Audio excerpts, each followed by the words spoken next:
Recently, a movie has been sparking intense discussion worldwide, named Oppenheimer. The film presents the life story of physicist Robert Oppenheimer, hailed as the father of the atomic bomb, the man who brought forth a new destructive force during humanity's darkest hour. However, our topic today isn't about Oppenheimer or the atomic bomb. What we're here to discuss is a book that influenced Oppenheimer, the Cold War, and global strategic theory. Its title is The Strategy of Conflict. The author, Thomas Schelling, is one of the most important economists of the 20th century and a recipient of the Nobel Prize in Economics. Born in 1910, Schelling was an American economist and a significant contributor to game theory. His life was essentially a journey across various disciplines, searching for seemingly complex yet intrinsically consistent patterns. His research field was incredibly broad, spanning economics, international relations, political science, psychology, and even environmental science. Schelling was among the first economists to apply game theory to social sciences. His many theories caused a stir at the time, such as his game models, which are still in use by scholars and policymakers today. His theory enabled us to comprehend international relations, political negotiation, and even everyday conflicts and cooperation from a fresh perspective. Schelling was also one of the pioneers in nuclear strategy research. In another book, Arms and Influence, he delved into how game theory could help understand and explain the possibilities and consequences of nuclear war in the context of the Cold War. In his view, the existence of nuclear weapons made large-scale wars impossible, thereby ensuring world peace. Just as Oppenheimer reveals humanity's helplessness and struggle in the face of nuclear power, Schelling's The Strategy of Conflict ponders similar issues. How can we make the most advantageous decisions between conflict and cooperation? How can we find a mutually beneficial outcome amidst potentially destructive conflicts? Later in his career, Schelling devoted himself to research in environmental science, especially concerning global climate change. Although we aren't delving into this topic today, it's worth noting that his cross-disciplinary research spirit offers vital reference value for understanding and addressing today's global issues. In 2005, for his remarkable contribution to game theory, Schelling was awarded the Nobel Prize in Economics.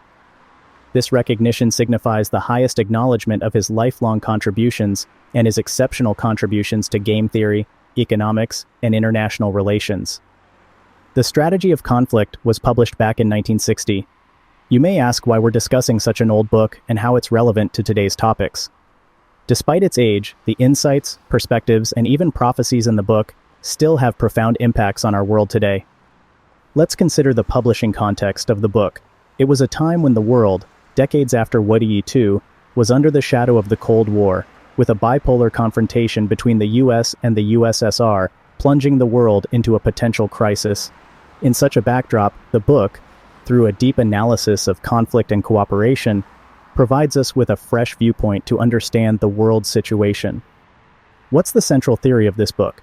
Schelling proposed that in conflicts, we should not only focus on defeating our opponents, but also seek potential cooperation opportunities. He used the example of a total extinction war to illustrate this point, which, though seemingly absurd, reveals a profound truth when we think deeply about it. The possibility of cooperation exists within conflicts, and our aim is to find and leverage this possibility to achieve our goals. Let's consider how Schelling perceived strategic behavior in conflicts as rational and successful. He believed that our actions in conflicts are not merely for achieving our goals, but to express our intentions and influence the behavior of others. In other words, our actions are our strategies and tools to accomplish our objectives. These theories and viewpoints hold significant referential value in understanding and dealing with real-world conflicts and cooperation.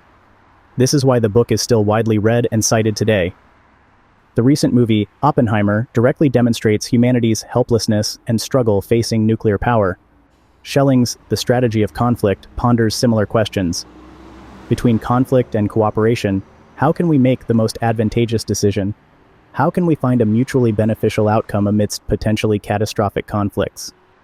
Let's attempt to understand some basic concepts and principles of game theory and how Schelling's ideas influence our daily lives through a simple, fictional story. Picture this: a place dubbed the City of Equality, where two princes exist, the wise and the brave. Both aspire to be the new king of this city. Their shared objective is to win the support of the city's inhabitants, making it possible for them to claim the throne. The story unfolds around the clash and rivalry between these two princes. Their conflict, their competition, could be seen as a quintessential example of a game where they're both attempting to discover the optimal strategy to win. The wise prince, skilled in strategy and tactics, firmly believes that through these means he can find the best approach to victory.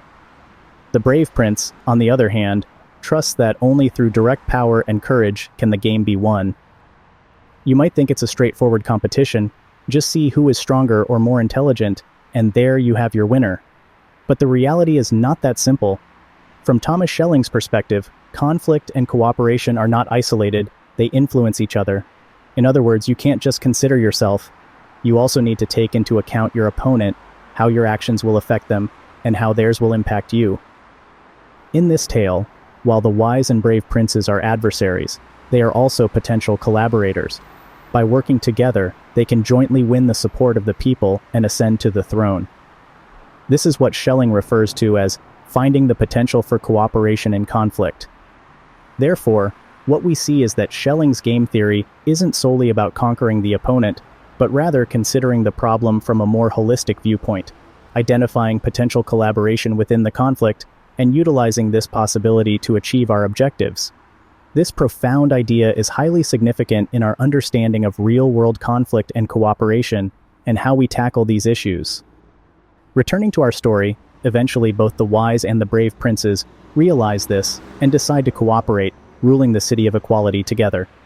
They each, in their unique ways, win the support of the people.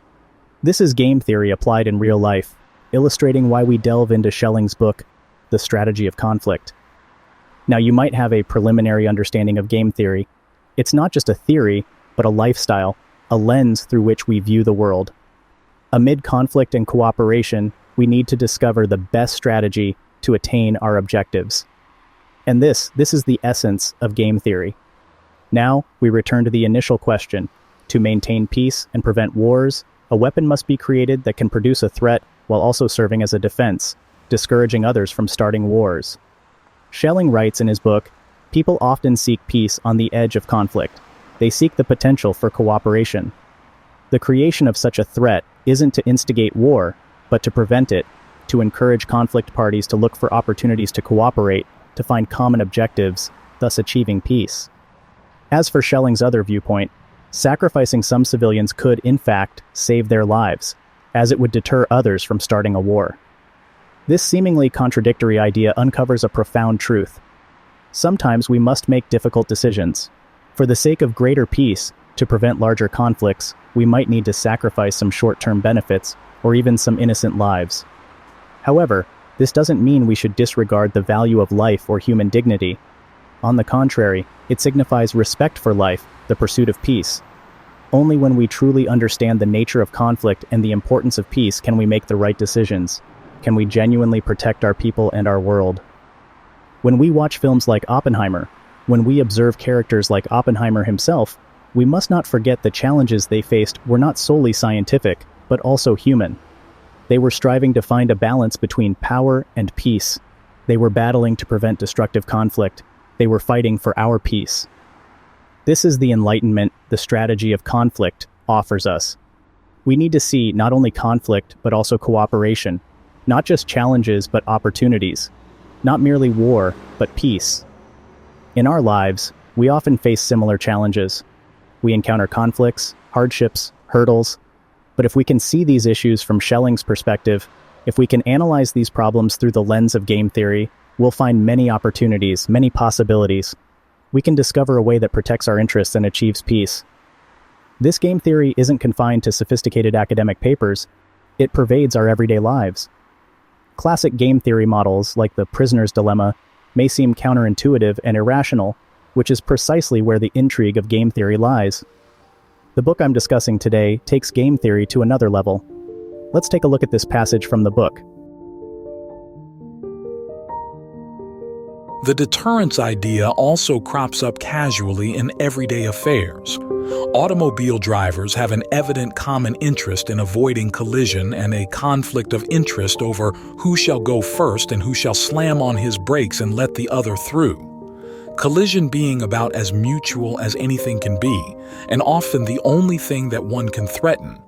The maneuvers by which one conveys a threat of mutual damage to another driver, aggressing on one's right of way, are an instructive example of the kind of threat that is conveyed not by words, but by actions, and of the threat in which the pledge to fulfill is made not by verbal announcement, but by losing the power to do otherwise.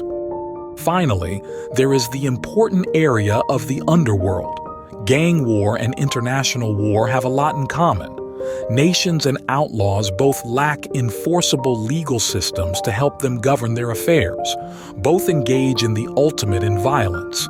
Both have an interest in avoiding violence, but the threat of violence is continually on call. It is interesting that racketeers, as well as gangs of delinquents, engage in limited war, disarmament and disengagement, surprise attack, retaliation, and threat of retaliation. They worry about appeasement and loss of face, and they make alliances and agreements with the same disability that nations are subject to, the inability to appeal to higher authority in the interest of contract enforcement.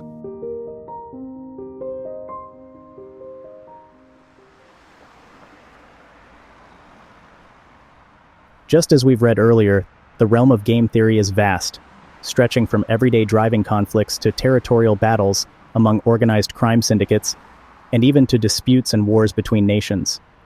These seemingly unrelated issues can, in fact, be dissected with game theory as we seek the most advantageous strategies and solutions. Like the wise and brave princes, we should not only have the courage to face challenges, but also the wisdom to solve problems, to find a strategy that can strike a balance between conflict and peace. For Schelling, this strategy was the type of weaponry we mentioned earlier that can simultaneously threaten and defend. Their existence is not to provoke war, but to deter it, to maintain peace. This may sound paradoxical and even hard to accept for some. Yet, this is the true meaning of war and peace. War is not just about artillery and carnage, and peace is not just about singing and laughter. Both war and peace are strategic moves in the pursuit of maximal benefits. In this process, we may face some difficulties. We may need to make some sacrifices, but all these are for the greater peace, for the greater good. Schelling's perspective offers us a fresh viewpoint, allowing us to see the complexities of war and peace, and the wisdom and courage required in handling these issues. His perspective lets us understand that no nation, friend or foe, wishes to see the outbreak of total war, and all yearn for peace. Therefore, we need to find a strategy that can balance various contradictions and promote peace. I hope you can learn something from today's content and gain a deeper understanding and contemplation of war and peace. I hope you can understand Schelling's viewpoint, his reasons for advocating the production of weaponry that can simultaneously threaten and defend, and his rationale for believing we need to sacrifice something to prevent a larger war. You may be somewhat perplexed, or you may have some questions, but this is the true face of war and peace. This is our world. We need to find our place in this world, find our strategy, find our peace. So, what is war? The so-called war is to erase everything familiar before our eyes. Those walking on the street, those riding in cars, those rushing home, those out for a walk with their dogs and families, to wipe all these out. That is called war.